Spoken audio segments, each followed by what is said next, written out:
Hi everyone, my name's Laura Lee, for those that don't know me. Several weeks ago, our pastor encouraged us to tell our story. So today I'm going to tell you my story. As a child, I grew up in a Christian household.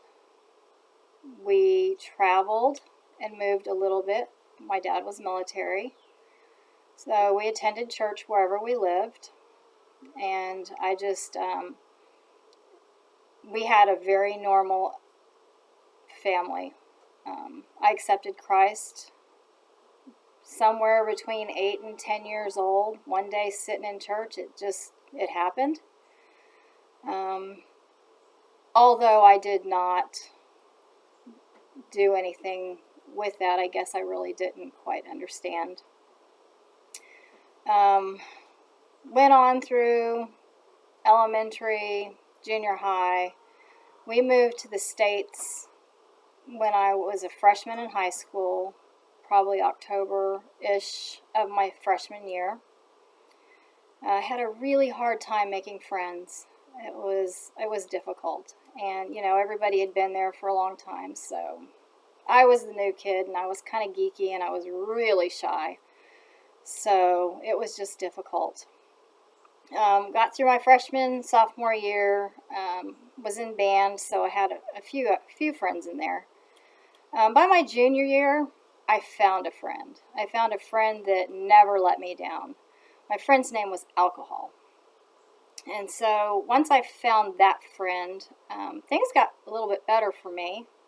Well, in a manner of speaking. I'm not sure that all the friends that I found with the alcohol were better for me, but anyways, my life was a little bit better inside me. So I got through my junior and senior year, drank as much as I could, as often as I could, just to kind of relax and be able to live, to fit in my skin, as it were.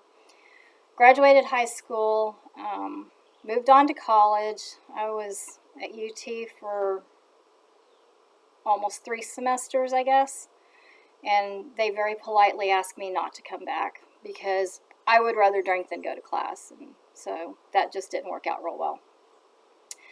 By this time, my folks had moved to Arkansas, so I pretty much packed up and went and lived with them for about a year, and then moved back to Austin, early 20s, and went ahead and got married, and was able to somewhat live a normal life. Went back to college, finished college, got a job, and all the while I was still drinking fairly heavily, but able to stop and do things that I needed to do. I was able to work my job and had a couple of children, and I was able to get through all that. And even though there were times that it interfered with life, I was able to quit and do what I needed to do. I was able to quit at that point. So move on to my early 30s. I had, this is a fair amount down the road, and I was really getting to the point where I wasn't able to control my drinking. I really needed it to be able to live. So it was a constant battle. I still was working and taking care of my children and doing what I needed to do, but it generally involved having a fair amount of alcohol in my bloodstream. At this point, I kind of gotten to the point where if I didn't have it in my bloodstream, I couldn't function. So I just was constantly drinking, and it was constantly a battle of getting enough in me to feel okay and not having too much where it would start interfering. And so for about into my mid-30s, I lived like that. And I think that I pulled it off pretty well, actually.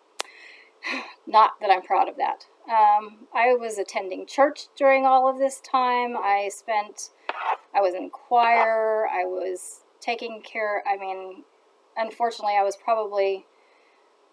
I hid it pretty well. Not something I'm really proud of. But by the time I was about 35, 36 years old, it had gotten to the point where it was beyond control. I wasn't functioning. I was not taking care of my duties. I wasn't working well. I wasn't doing anything well except for drinking. And I had really kind of gotten to the point where I didn't want to do this anymore. I couldn't quit drinking, but I really couldn't live anymore. I just had it. I could not live. It just was too much. Somewhere around 35, 36, 37 time frame, I ended up in several rehab facilities and at Shoal Creek a couple of times because I really didn't want to live. Some really bad things had taken place. At some point we had to decide to do some pretty drastic measures, so things happened. I just remember one night sitting in my apartment all by myself, me, my cats, my dogs, on the floor, no furniture, all by myself.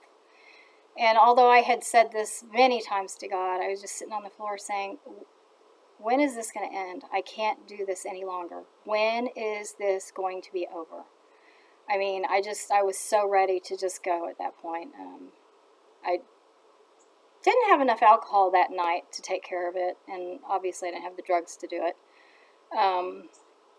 But I was just done. I could not. I'd gotten to that point where I couldn't live with it. I couldn't live without it. I pretty much destroyed every relationship that I had with anybody. And I just kept asking God, when is this going to be over? It's just got to be over. I can't do this anymore. And somewhere in that conversation, I went in the kitchen and I grabbed a couple of pills that I did have through some of the different rehabs that I'd been to. They'd given me just something to take so that the DTs wouldn't take over and kill me. So I took a couple of those pills, and I remember just talking to God, saying, you need to take me. This is done. I'm done. I can't do this anymore. Life is just, I can't do it. And so somewhere during that night, I fell asleep.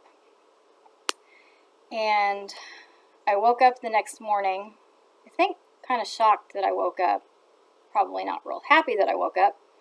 But I do remember the one thing that morning, which probably I can't say it happened in 20 years prior to that, is that I did not wake up as my first thought thinking, I've got to get some alcohol in my body. I don't know why, but I do remember that. I remember thinking, I didn't look for a beer this morning. I didn't look for something this morning. And that was the turning point. That was the point at which I was able to reach out and truly trust God to take care of me. It took a couple of days to actually to actually physically move. Got up, went to some AA meetings, lived in AA for quite a while. Was able to somewhat get back to working and doing some things. Really for the past 20 years of my life, I hadn't done anything sober. So that first year of sobriety was learning how to live without alcohol in my body. But the amazing thing is that I never wanted it again. It was something that I didn't need. I didn't drink. And that was, what an amazing thing. I had not had a drink since I was 16 years old, and I no longer needed to drink. So,